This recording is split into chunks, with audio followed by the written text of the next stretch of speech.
Yesterday they had a very interesting press conference where Belize City, certain parts of it, is on lockdown, state of emergency. What does this really mean? This means that we have went too far. This means that the crime situation, the gang violence have went way out of hand. Gangsters, my brothers, we gonna have to check ourselves. We gonna have to pull up ourselves, and we gonna have to do what's necessary to make sure we living in a community that's peaceful, that's loving, that's productive, and creates that environment for creative, positive juices. So if you're not doing anything positive, you're not doing anything productive, this is your chance to check yourself before somebody else check you. Don't let the police be your daddy. Don't let the crime situation gets so out of hand that they could put themselves in position to now come regulate on you.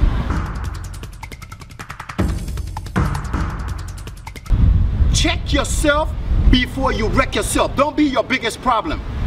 Don't give nobody a chance to come in and take advantage of you. Don't give martial law a chance. Don't give police brutality a chance. Because guess what? Now, if you can't check yourself and somebody else got to check you, we can't cry police brutality. Why? We were the one that put ourselves in that position in the first place. We were the ones who didn't know how to behave, who were not only killing ourselves, but attacking and taking advantage of innocent people, creating crime and havoc in our own environment. A lot of the so-called tough boy, rude boy, bad man, them not bad when it comes to real bad man. When they come across somebody like themselves who's really vicious and really bad, they fold. They fold up, they run away. When it comes to the police officers who come to arrest them, they put their hands behind their backs and get escorted into prison cells. So they not tough when you really think about it. If you're tough with him, who is your brother, who looks like you, who you're quick to pull a tool out on and quick to murder, then why are you not so tough with the police when they come to murder them, or make sure you never go down or never step foot in a jail or a courthouse? Because you're not so tough. So stop playing like you tough, man. If you was tough, you would not be living in poverty-stricken neighborhoods. Well, check this out. Now we're in a state of emergency. I want you guys to check out this video right here so that you can see what's setting in place and what we have driven our country into. Our city, our environment, our neighborhood, our communities into. Check this out. This is what's going on. State of emergency. Afternoon, everyone. As you know, there's been a recent increase in extremely senseless violence within the city. You know, it's bad enough when somebody dies as a matter of violence. It is extremely and extra painful when it involves the death of an innocent child.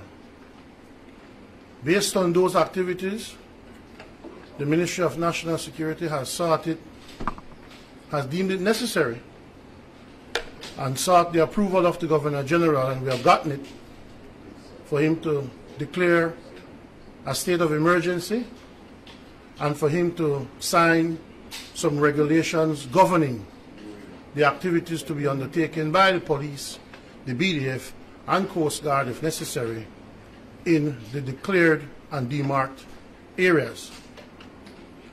We believe that we've been trying to reason with criminals for too long.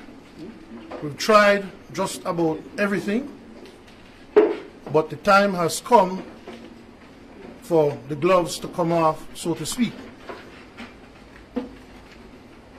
If you are a criminal intent on committing criminal acts within this city and in this country overall, you will be in some trouble.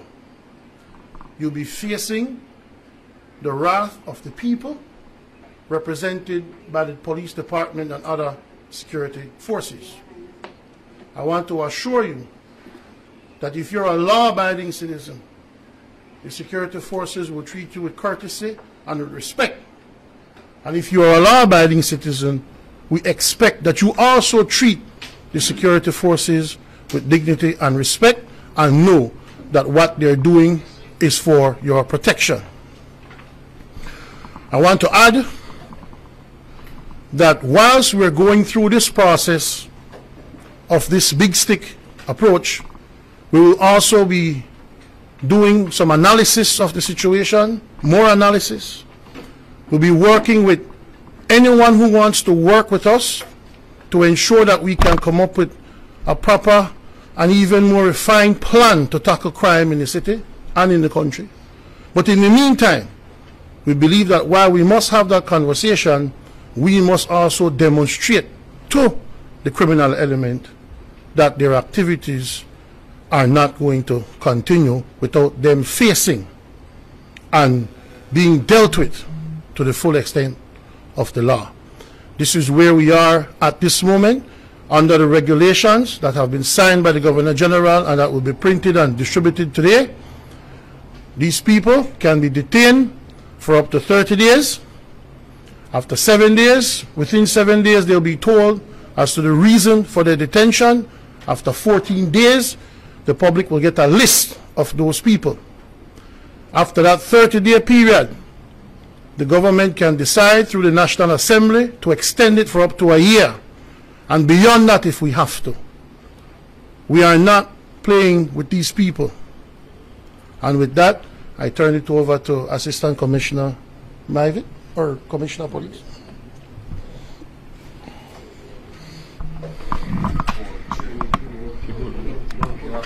Poetry.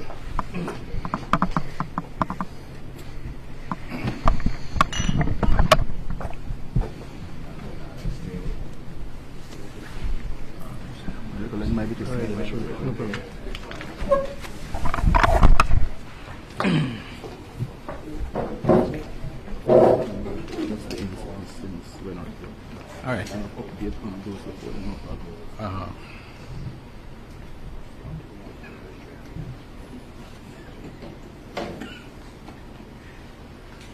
Good afternoon, everyone. There have been a number of incidents and updates since we last met on Monday. I first want to start with the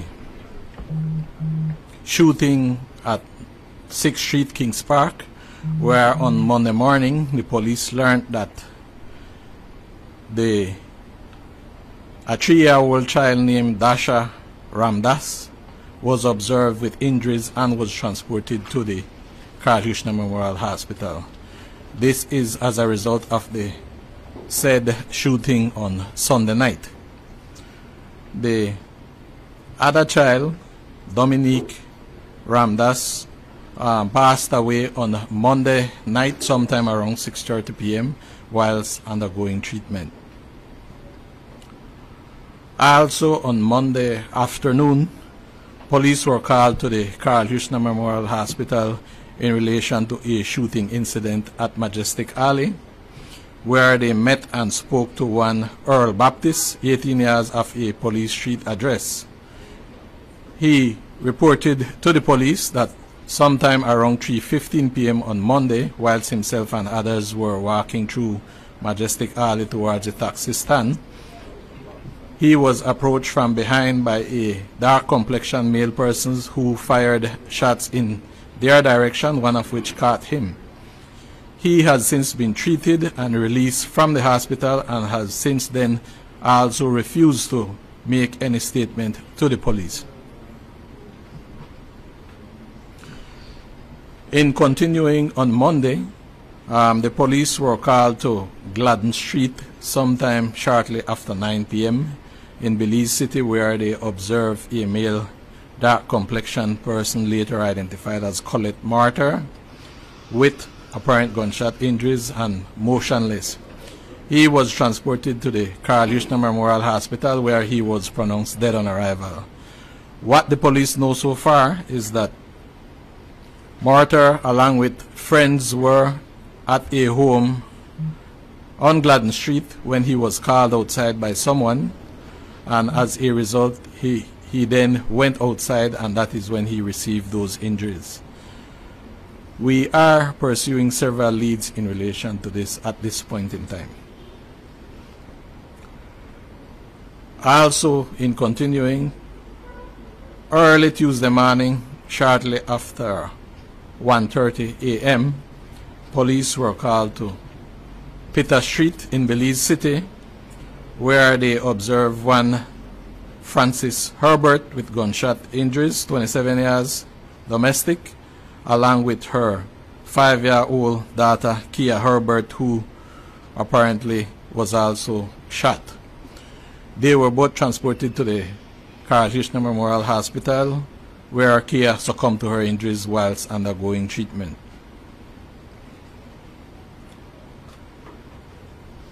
We have several leads in relation to this matter, and police have detained several persons pending this investigation. Also, in continuing, on Tuesday morning, sometime around 10 a.m., police were called to the Jane Usher Boulevard area, where they observed one Aaron Brown, 23 years, and Mario Castillo, 77 years, both with gunshot injuries. According to Mr. Castillo, he was at home along with Brown when they were approached by a dark-complexioned male person who fired shots in their direction. Both persons are stable at this point. And the final incident would be that on yesterday's date, sometime after 3:15 p.m., police were called to the corner of Orange and West Street, where they observed the motionless body of a male person identified as Derek King, 22 years, Boeing and Boeing employee. Also, along with King, was Hayward Brown, another employee who had also received gunshot injuries. Also receiving gunshot injuries in the same incident was Francine Wade, 48 years, and Clifford Oliver, 38 years. What we know so far is that the two Boeing and Boeing employees had stopped to make a delivery when they were approached by two male persons who fired shots towards their direction, injuring all four persons. Francine Wade and Hayward Brown have since been treated and released from the hospital whilst police investigation into this matter continues. You could ask questions about it, or you want to proceed? Afterwards. Afterwards, that's fine, yeah.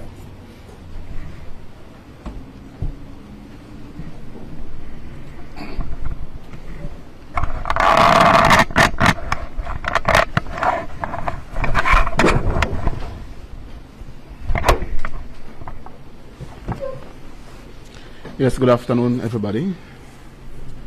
Let me first and foremost start off by extending condolences to the families who have lost loved ones over the past few days, but most especially to the families of the two minors who had fallen victims to these senseless gun violence in Belize City over the past few days. Mr. Maibet have laid the foundation as to what led us to where we are today. A state of emergency declared in certain areas of Southside Belize City.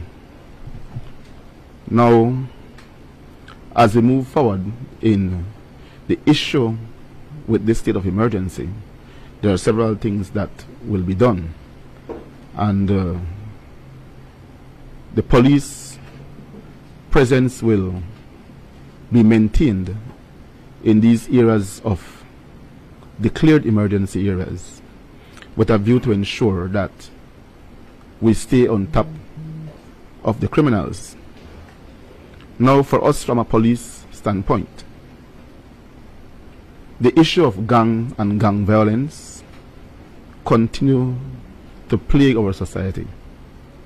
And over the past few days, we have seen that these activities have become more increased, and the criminals seem to become more emboldened in carrying out these senseless and heinous acts. It is reckless too, for one to just indiscriminately fire gunshots in a house, not knowing who or what they're shooting at. And when children are at the receiving end of those bullets, it is heart-wrenching. I'm sure that all of us in this room are parents, and we wouldn't want our children to suffer that fate. But unfortunately, it happened to some parents, and we have to sympathize with them. But as the minister said, we have done a lot in terms of talking. CYDP have been extremely busy over the past few days trying to reason with these young men, bringing them to the table to reason with each other, and goes through 1 year, come out through the next. When they get back on the streets, they're back to their senseless behavior. Well, I listened to a talk show this morning, and I heard a good friend of mine said on that talk show that he believed that more could be done by talking.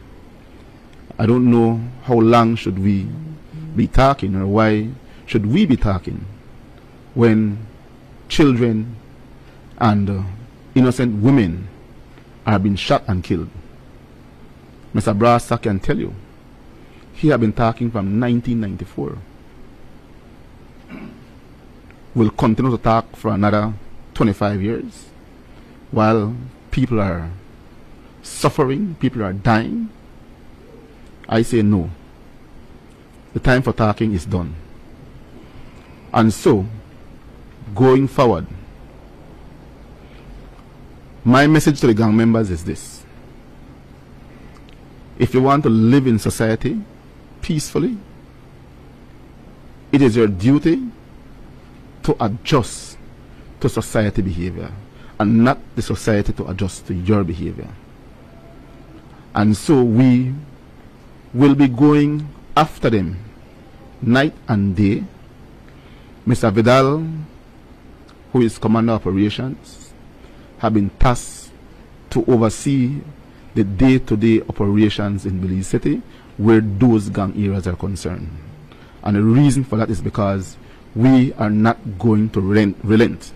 We are going to make them understand that the society have gotten enough of them. And as police, it is our duty to give the society that sense of safety and security that they so rightly deserve. And we will do our part to ensure that that is done. While we have the state of emergency in Belize City, and there are some areas that are not declared, let me say to those people in those areas that are not declared that we will be monitoring your behaviors. And the minute we see that you want to become reckless or senseless, then I will be the first again to speak to the Minister of National Security and the Prime Minister and ask that your area be declared, and then you'll face the wrath as well. And those who may believe that they can flee the city and go out district, let me warn you that we're also looking out and waiting for you out district. You're not going to live peacefully in this country. There are a number of persons in custody. Mr. Vidal will tell you the exact amount. And there are a number of persons that we're still seeking at this time, for whom we have prepared detention orders for. We'll be preparing a list of those persons with their photograph, and we'll be publishing them in the media so that you can see them. And if you see them anywhere in your neighborhood, call us, call Crime Stoppers. They'll be given a reward for the capturing of these persons. So we'll be publishing their name very shortly, hopefully within 2 to 3 days. I will put it out there for the public to be able to call in and tell us where they are, because some of them have fled and gone into other parts of the country in hiding. Well, we want to flush them out and get them to prison where they belong. At the expiration of the 1 month, as the minister have said, we will be making representation to the government and ask for extension, because we believe that with all that is about to happen with the COVID-19, we cannot have the ICU in Belize City filled with gangsters with gunshot injury. Then when your grandmother or your grandfather get corona and need the ICU, there'll be no space for them. It cannot work. The ICU must remain open and vacant for those persons who may catch the coronavirus and may need to use the ICU. As we continue forward, Mr. Maivit have been tasked that CIB will be divided into groups and they'll be tackling the different investigations.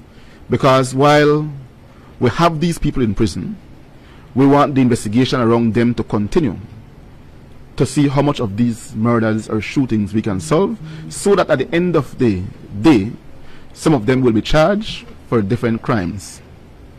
The Gang Task Force is also tasked to ensure that they ramp up the gang investigation with a view to have these gang members charged. But I have a difficulty, because the public believe that we, the police, don't want to put these people behind bars.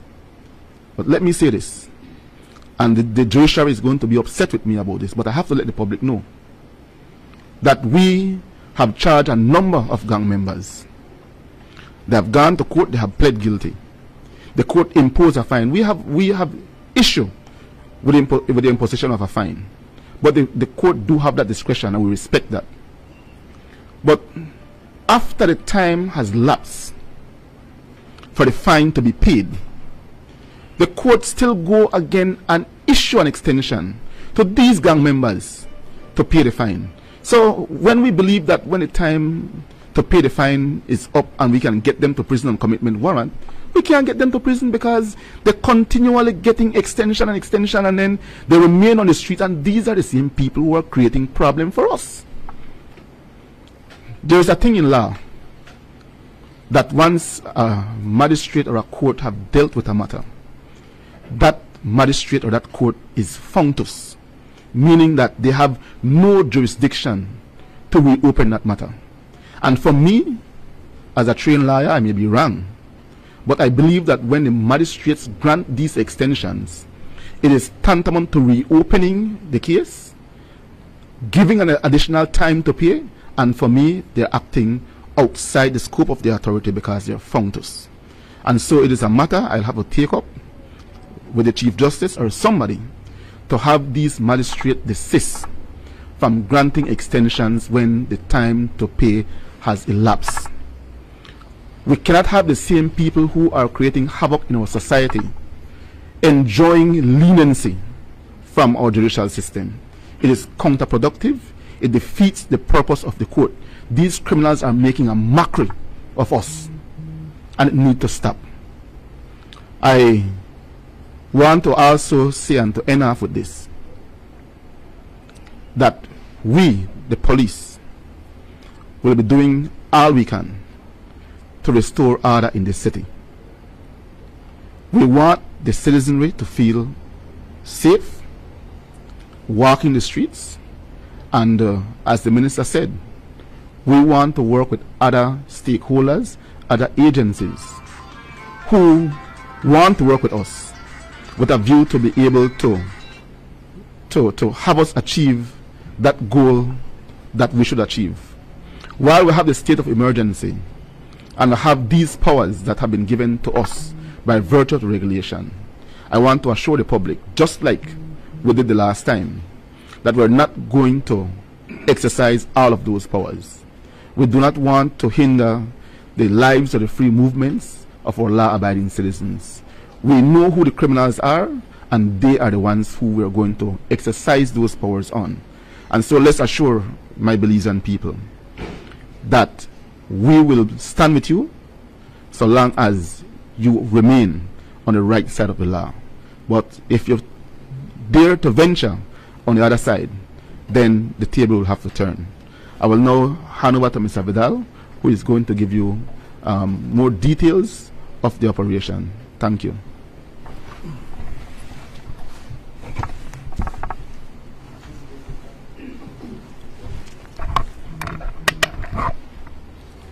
Good afternoon.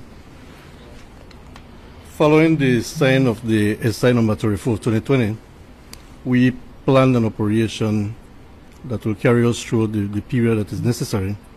And so this morning at 3 a.m., we launched an operation that is targeted. It is not random. It is targeted at the gang elements who have been causing the issues for us in terms of the violent crimes.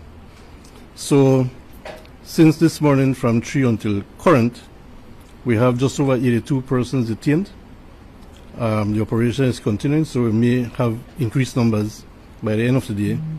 However, our operation is being targeted in 8 zones that have been declared as the emergency areas for the state of emergency. So within those areas, those gang members, those zones, the gang members that are within that area who we have identified as our key players in terms of violent crime have been targeted. And throughout the period, we will continue to detain those that have fled the area. And we have coordinated with the formation commanders in the districts to identify these persons if they're there. And if they're there, they are to be detained, and they will be escorted to Belize City, where they will be processed and dealt with from our end. The operation, as I said, is one we are not going to go in and abuse the legitimate people within those communities. So, as I said, the operation is targeted, which means that we are targeting only those persons that we know are the ones creating the problems for us. Those numbers will increase, of course, as we continue to do the investigations and identify other persons that may be involved. So we may have a supplementary list. But as the Commissioner has mentioned, those persons who may have thought that they can flee the area without any, without impunity, the notices will be prepared or are being prepared, and within 2 or 3 days, as the Commissioner mentioned, we will be publishing those persons, and anybody who is harboring any of these persons will also be dealt with within the same law. So I will just mention the zones, but I won't go into the gangs, but you will pretty much know the gangs in those particular areas. And as the Commissioner again mentioned, that we may extend even to other areas if it is that it becomes necessary. So we have 8 zones. So zone number 1 will be all that area bounded on the east by City Street, on the west by Central American Boulevard, and running north to south from the Belize River to Vernon Street, encompassing all streets within. Zone number 2 is all that area bounded on the east by Albert Street, on the west by East College Canal, by Cemetery Lane, and north by Cemetery Road and Orange Street, encompassing all streets within. Zone number 3 will be all that area bounded on the east by Oleander Street, on the west by Mackay Boulevard, and running north to south from the Belize River to Mahogany Street, encompassing again all streets within. All that zone number 4, is all that area bounded on the east by Mackay Boulevard, on the west by Chetomal Boulevard, and running north to south from the Riverside Street to Mahogany Street into Holy Emmanuel Street, again encompassing all streets within. Zone number 5 is all that area bounded on the east of Western Avenue, on the west by Chetomal Boulevard, south by George Price Highway, and north by Mahogany Street and Holy Emmanuel Street, encompassing again all streets within. Zone 6 is all that area bounded east by Youth for the Future Drive, south by Vernon Street and City Street, and north by the Belize River, encompassing all streets within. Zone number 7 is all that area bounded west by East Collett Canal, north by Belize River, east by West Canal, and south by Cemetery Road, encompassing all streets within. Zone number 8 is all that area of land bounded east by Central American Boulevard, north by the George Price Highway, south by Niels Penn Road extension, west by Baldwin Drive, and all streets within. So those are the areas that we're currently operating, and this may very well change depending on the behavior of these individuals. So, as what the Commissioner has said, for those persons out there hell-bent at committing crime, it is game over. We are coming hard, and we're coming after you. So, this will continue as long as it is necessary for us to bring the stability that we require in the city. For those persons that have fled the city and think that they can hide and harbor in other areas, we're coming for you. So during the operation, we also had firearm and ammunition seizures. Again, we believe belong to some of the gang members that were targeted during this operation. Thank you. Questions? My first question is Channel 5. Good afternoon. My first question is based on what seems to be an entire perimeter around Lake Independence. While the commander of operations did not call it out by name or constituency by name, it's the entire Lake Independence area based on the specific points or zones that you mentioned. Speak to us to some extent on the operations that were conducted there this morning, because you're looking at multiple areas over, multiple neighborhoods, should I say, over a vast expanse. What was done, what was recovered, what is the movement in and out of that particular community as we speak? Okay, so to begin with, it is not the entire Lake Independence area. It is a portion of Lake Independence area. And we will be going into that area to show you the areas that we are looking at.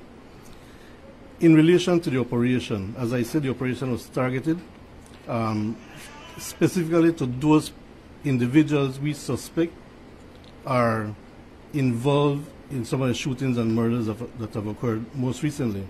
As you have heard Mr. Mivit outline the most recent incidents. So the operation is targeted at that, but we are also in the same breath looking at firearms that they may use. And as I said, we had, so far we have 1 or 2 firearms and ammunition for .223 rifles, I believe it is. So that is the operation that we have currently. The area, as of this morning, is being cordoned off to ensure that no one leaves the area who we believe are the targets in the area. And then the operational teams enter the area and specifically go after those that we're targeting. The operation is a combined effort of the SOTIF, the BDF SOTIF, the regular infantry, and members of the specialized unit within the police department, and the staff from the Eastern Division Police Department. We are utilizing just over 250 security forces, which include both combined police and BDF. Just a follow-up on that then, and this is very cursory, you'll correct me if I'm wrong. Driving around the streets of Belize this morning, admittedly there seemed to have been a heavier presence in the Lake Independence area as opposed to, for instance, where the most recent shooting incident happened yesterday, which is at the corners of Orange and the West Streets. We were in that community, and it seemed to have been, while there were officers there, yes, it seemed to have been a lesser presence on the ground as opposed to other areas. The media was not out 3 this morning. Our operation is out from 3 this morning.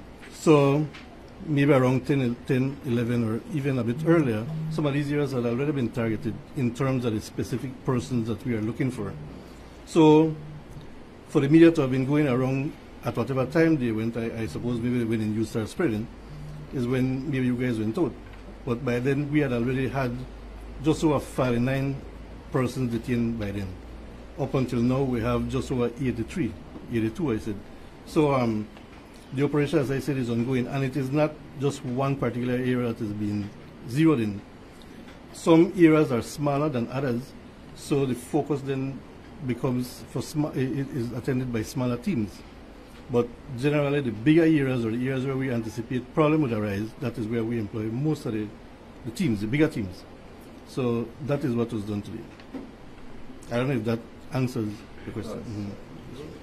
Does the Lopez plus CD, does the police department anticipate any sort of backlash where this is concerned? I know that, and I ask because I know that in 2018, I believe it was, when the last state of emergency was declared, there were some backlash, but mainly from certain attorneys that were seeking to represent some of these families and some of these persons that were detained. And how would you guys deal with that issue if that arises?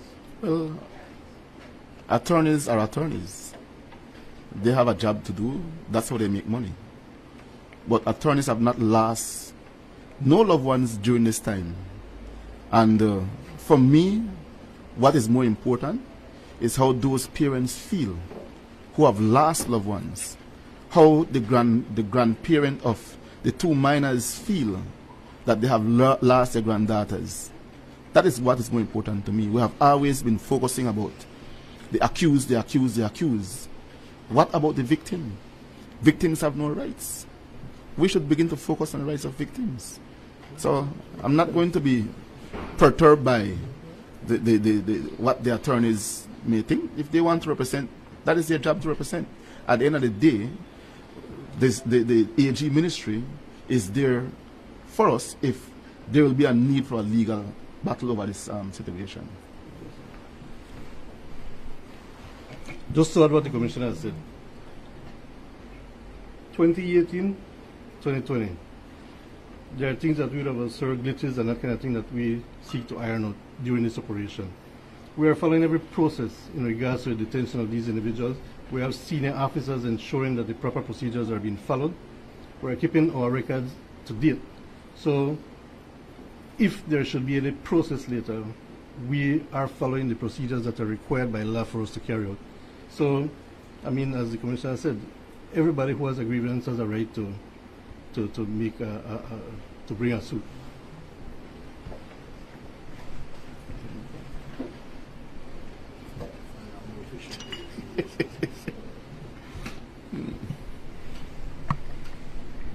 I would say, as a former defense attorney myself, who the police know very well, the attorneys must also be true and honest with their clients.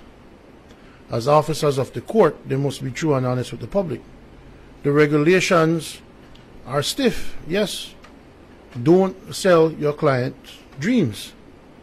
If these people are detained under the present state of emergency, they will not get any bail. They will not get any judicial relief for at least 30 days.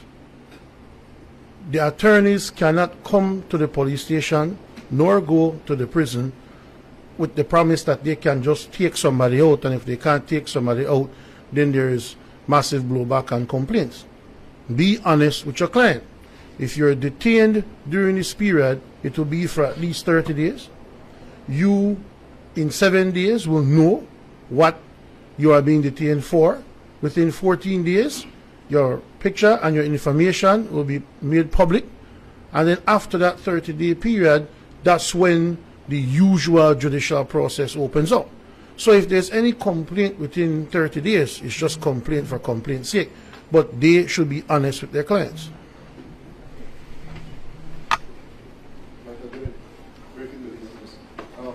Just for clarity, there will be a curfew as well? The regulation do calls for curfew for minors, and as you know, that we still have the Families and Children's Protection of Children Declaration, Belize City regulation in place. So even in the absence of this regulation, there is a curfew throughout the year in Belize City. But yes, the regulation do make provision for curfew for minors in the declared areas. From 8 p.m. to 6 a.m. 6 a.m. You must be accompanied by an adult if you're going to be out at that time.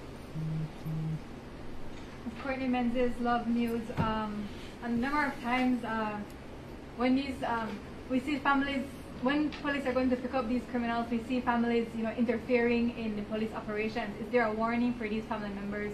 I know you said if they're harboring someone, they can get in trouble, but what about if they literally interfere with the operation? Well, somebody put on Facebook the other day, and I have to agree with the person. He said, police slap one criminal, and all kind of video comes out from all over the place. Children get killed, innocent people get killed, no video come out. We have a society that is more sympathetic towards criminals. And that is why the criminals have become so emboldened, because they know the public, to a large extent, sympathize with them. But the regulations, again, speaks to any person who obstructs or hinders the work of the police. And I can tell you, we are going to enforce that. So once the police come for anybody who intervenes and make the police job more difficult will be detained and will be charged. They have to understand. You must leave the police to do their work. Even if you believe that the police is wrongfully detaining somebody, that is not your business. Let the police bring the person to the station. You have a query, you come to the station and you make your query. Do not be out there pulling the person from the police, obstructing the police. You will be arrested and charged. And can you comment on what maybe a motive or anything that may have caused this recent surge in gun violence? There are several factors I'm not going to go into details about. But Devastates from Channel 7 News. I understand you won't go into details, but what the public wants to know is if these are isolated or targeted attacks gone on, or are they simply a cycle of retaliation that keeps playing out with indiscriminate acts of wanton violence? Some of them, Jules, may be acts of retaliation. Some of them, we believe, wrong persons were targeted. For example, the one in Kings Park. We believe that the wrong family was targeted. The one yesterday on Orange Street, there seems to have been an issue between the two rival gangs in that area.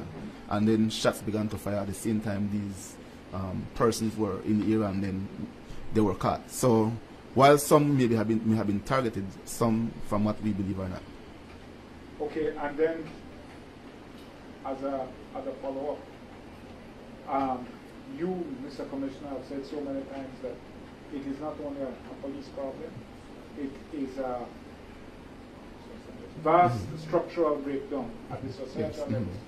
And you need a multi-sectoral approach, right? Because at the same time, you all are using your, I don't want to say stormtrooper tactics, but you all are using your greatest paramilitary presence.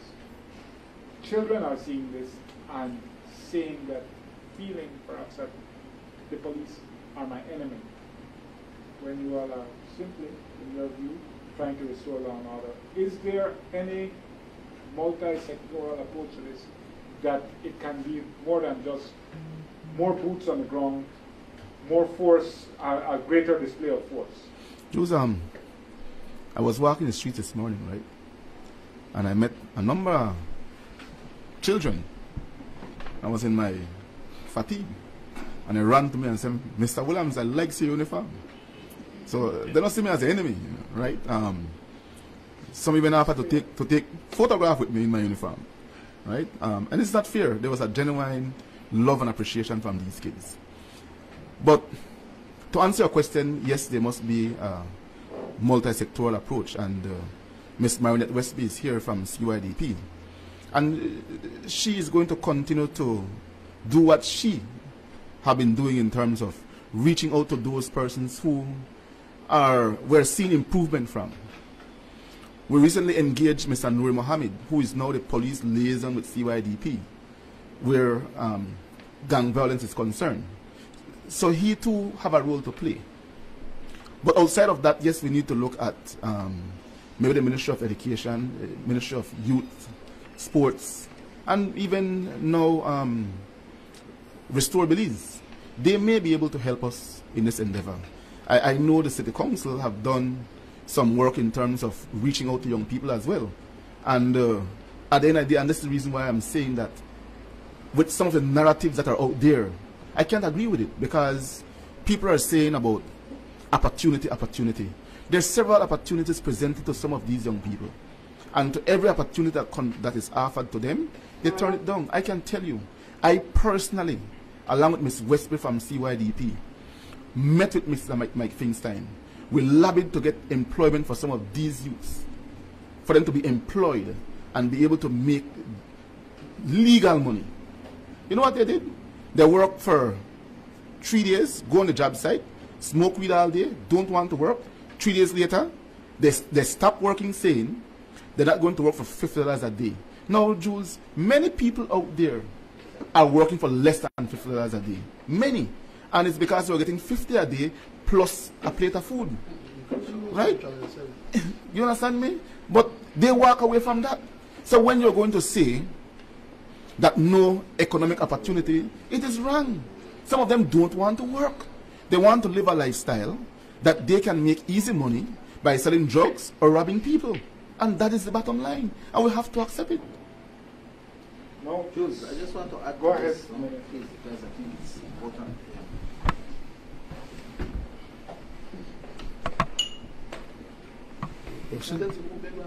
So since the mic have to pass me, then I get to say something first, right? No, I just wanted to say that in dealing with this situation, it's not just left to the police. You talk about the situation where a child would see the police and say they're the enemy. No. The society, parents, bigger brothers, bigger sisters, you have a responsibility to explain to children that what the police is doing is the last thing that they would want to do. But when you have crime as it is right now, this is the only way to solve it. And you have the criminals. I'm sure they have family. I'm sure they have friends who are genuine. Tell these people, advise your sons, your brothers, your sisters, end that life, because then that life will end you.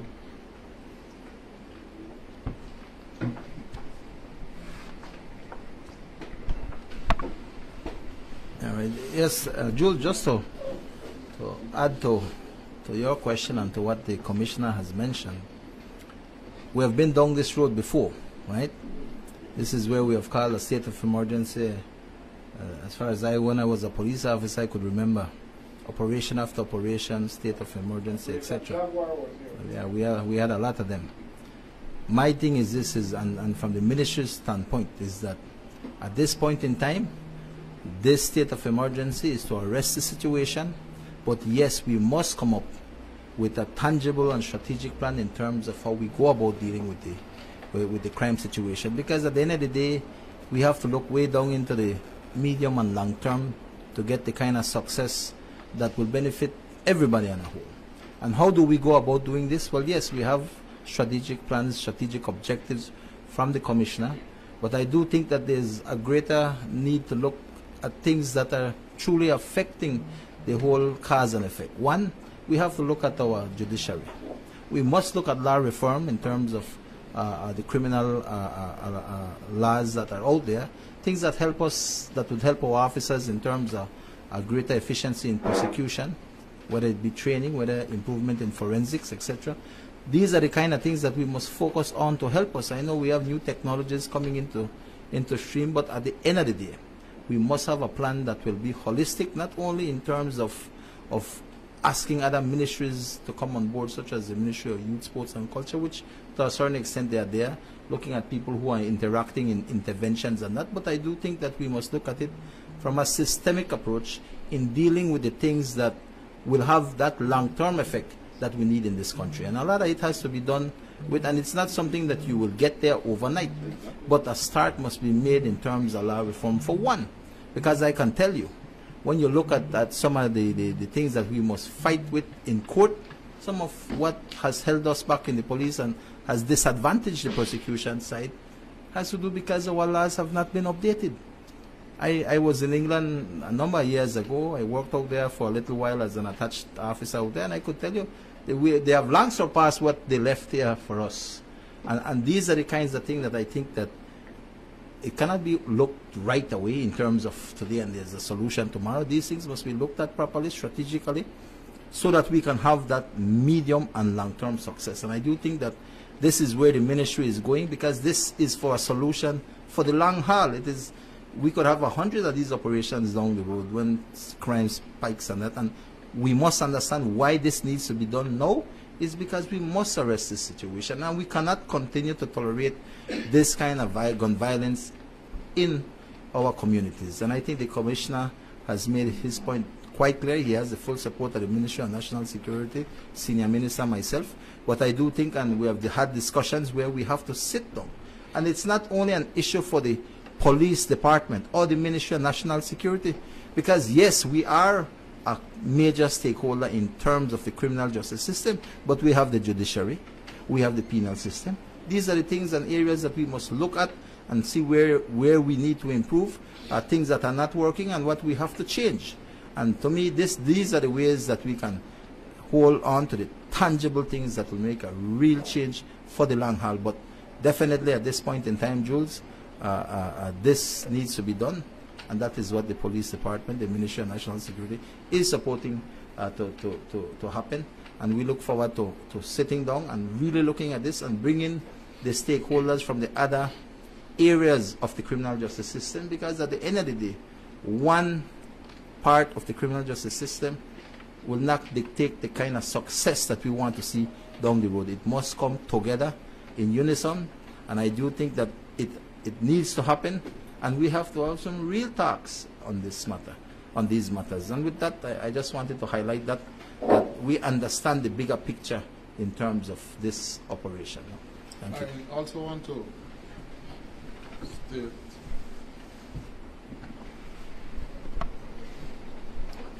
also want to state that I believe all Belizeans were very proud of the bipartisan approach to the coronavirus that we experienced this week. And I think that same bipartisan approach must be done to address the crime situation in Belize. I think all Belizeans would be proud if we have that same bipartisan approach to address the crime situation in Belize. If I could just do a quick follow-up, just one follow-up. And it was the answer that was long, not the question. Just real quickly, sir. You and both Mr. Perapita and Mr. Williams lived in Jamaica, and you all know that states of emergency have been in a sustained state there now in certain parishes for a protracted period of time. One, they have been ineffective. Two, it is an illustration that once a certain level of security force is installed, it is hard to remove, because then that becomes the norm. You normalize a heightened state of security, which is expensive to maintain. Look at Operation ACT that I think Mr. Brasta and you launched in November of 2018. Or was it 2018 or 2017? 2017. It's still going, it's normalized. I'm just saying that how you have put yourself in a heightened state of security. That closed already, Jules, I think. No man, Operation ACT the road. Oh, well, it must just stop. I have to see my friend, Mr. Gamboa. If he's still in Lake Eye, the man has taken up residence in Lake Eye. I think he may stay on Mr. Branson's house. I live on number 1 Not that correct? Jules, the Jamaica situation and our situation is different in the sense that the amount of criminals or gang members in Jamaica, it's a huge number. And they could never find not even 1/10 of that number to imprison. Our criminal population is far less. And we for sure can incarcerate half of our gang population easily. And so the effect for us in Belize will be different than that in Jamaica. And again, like you said, in Jamaica, it has become a norm. And that's why it may have become ineffective. But if you even follow the Jamaican story, in certain areas of Jamaica, the situation has improved significantly. Yes, in certain parishes, it has not, but in certain areas, it has improved significantly. When it comes to Operation ACT, Operation ACT is no longer in existence. That has gone through the window.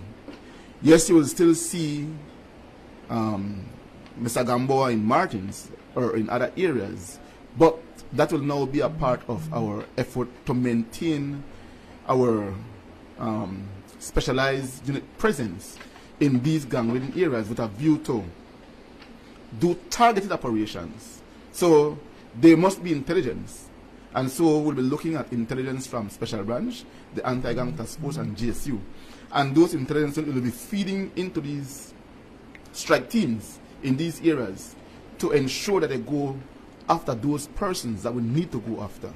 Yes, I will say that from time to time the police might go to people who may not be involved, and I would ask that they exercise patience, because at times information may not be as accurate as we want it to be. So I ask the public to exercise some patience with us. If it is that the police come to your house, you know you're not involved, just allow them to do what needs to be done, and then they will leave thereafter. Like I said before, we're not here to inconvenience the law-abiding citizen, but I am sure that from time to time it will happen, but just bear a bit of patience with us. The state of emergency precedes the advent of coronavirus, should it make its way to Belize.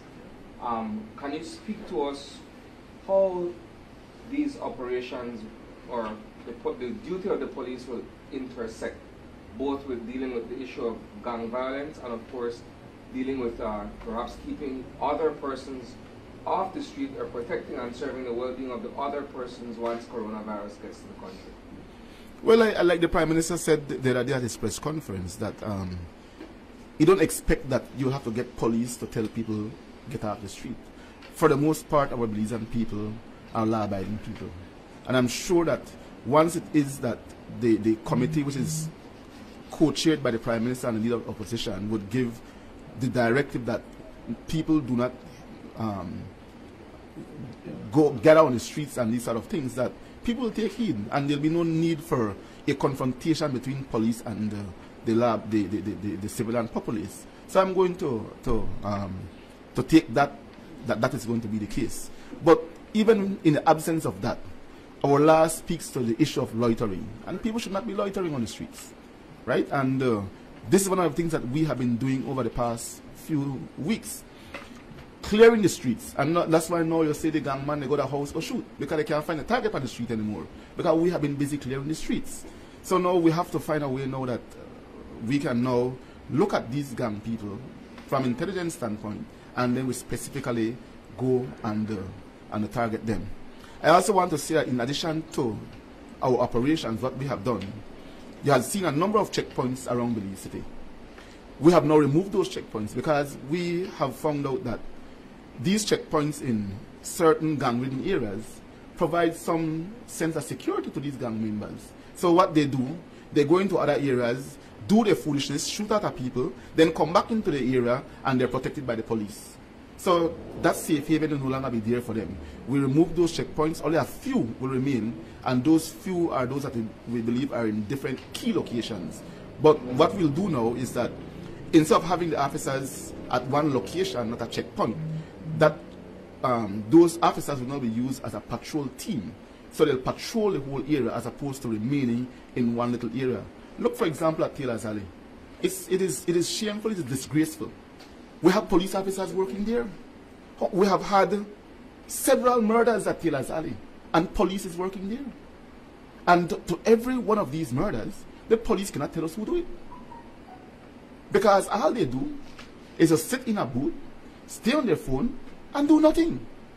So we also have a cell phone policy that I will sign tomorrow, which will limit the use of cell phones by police officers on the job, because that too is creating some of the problem. The police officers are out there, they're too much on their phone, and they're inattentive while on duty. That needs to change so that the public can get the level of attention and security they should be getting from the police. Now, person. Mr. Commissioner, for any one of you gentlemen at the head table, we know that there are several components to ensuring that the operations that will fall or have already fallen under the state of emergency is successful. Part of that has to do with strategy, and part of that has to do with the amount of boots you can put on the ground. Now, there is something that the country is looking at right now. It is the imminent passage of the COVID-19.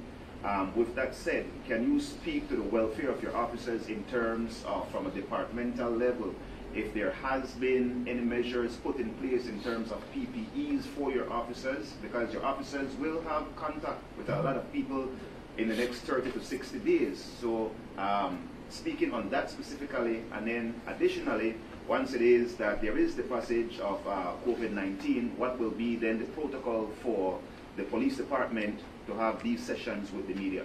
I'm glad you asked, but we are a proactive police department. Just Monday gone, I had arranged a session for the senior command of the department with the Ministry of Health at the Police Training Academy. And we were given a sensitization session with these experts as it relates to the coronavirus, its symptoms, effect, and how you can catch it, as well as them informing us what we need in terms of PPE. And following that meeting, I have put together a team headed by Mrs. Magdaleno, who is now looking at all the protective equipment that we need for our officers.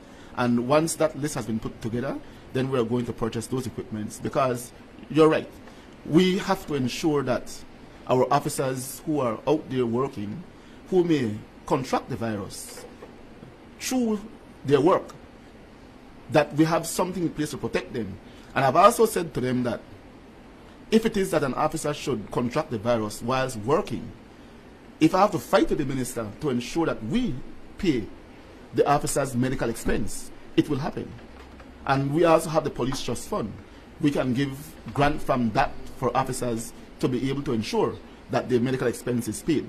So I can assure our officers that if they should contract the virus through their work, that everything where expense is concerned will be taken care of by us. And in terms of, obviously, the safety of the higher command of the police department with regards to sessions like these, in terms of media sessions like these, where these are concerned, is the police department looking at media unit in terms of broadcasting live and do what I think the Ministry of Health does, which is ask the experts, whereby you can post your questions in there and then have you guys answer the question.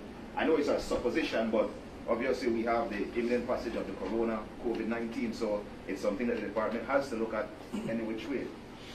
Yeah, that's a good idea, and I can discuss that with my senior command, and then we see what we can do. But it's a very good idea, so we'll look at it for sure. Thanks. All right. One more question, please. One more question. What's yours? Let's see which one you want. Mine is the presumption of innocence. I understand that, normal legal expectations are suspended during any state of emergency. However, the state of people is that our society operates on the constitutional expectation of a presumption of innocence. Where are we with that in terms of you are publishing the pictures of these people, you wish for these people to be named, shamed, exposed, and targeted? You don't usually have the pictures of the people anyway on the news when they go to court. In respect to that, Jules, while the Constitution in Section 6 speaks to the presumption of innocence, in Section 18 that makes provision for the state of emergency, as well as 19, it states clearly what are the requirements and what must be done. And it is that same constitution that states that the names of the persons must be published in a gazette within 14 days. So if one may argue that it is inconsistent, then they're saying that the constitution repugnances its own self, which makes no sense. And it's not. It's within the law. Yeah. Good. So the protocol for going in and out of the hotspots, because there have been residents who have complained that they were unable to enter or leave the hotspot. We have ironed that out already. That has been worked out. So Courtney, you have no difficulty going home today. Okay. Well, so they can leave freely, and unless if you're a gang member, then you have to worry. Yes. Yeah. all right. Okay. Thanks very much. Just one more thing. Mr. Vidal is available to take you all on a tour of a few of the areas if you so wish. Thank you very much.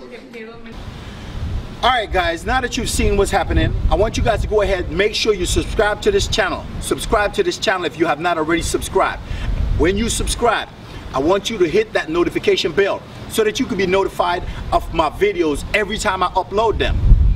You want to be notified. I'm going to be uploading videos every day.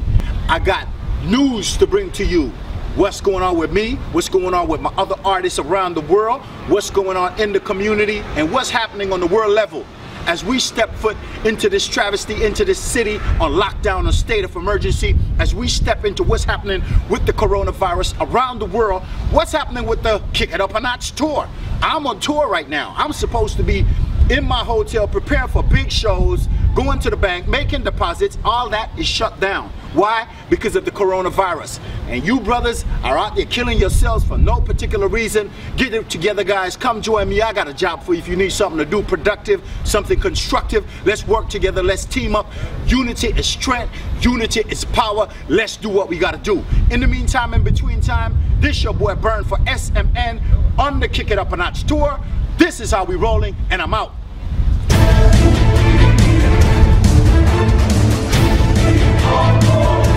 So this is one for biggest in City River, man. First of all, I want to give thanks to God for a wonderful day. It's a Monday time again. Yo, we are bash again. In the year again. 2020. City River time again. In the year again. We are bash again. Check it out. It's the 35th annual City River Easter Monday Fair. It's all going down on April 13th at the beautiful village of City River. Bring up the entire family for a fun-filled day. Activities all day for the kids, bounce house and more. Everybody link up, football, marathon all day. And get ready for the big one, the canoe race. $5,000 for the first place. And we're not done there yet. Entertainment includes on the main stage, the Sweet Paint Band, Miami Martinez, Chico Ramos, Super G, Lloyd, Reckless, the Punta Rebel segment, Method, AZ Yachty, music juggling by the Black Chinese, exclusive sound, South Central Soul, Gold 9 Song, DJ Dollar, hosted by Kenny G, City River, Easter Monday, sponsored by City River Village Council, Ramirez Construction, Travelers Liquors, Magnum, City River Marina, Bowen & Bowen, CPBL, and Canoe Association. Everybody let's link up, Easter Monday, City River, no good again. It's a Monday time again. Yo, we are bash again. In the year again. 2020. City River time again. In the year again. We are bash again. Check it out.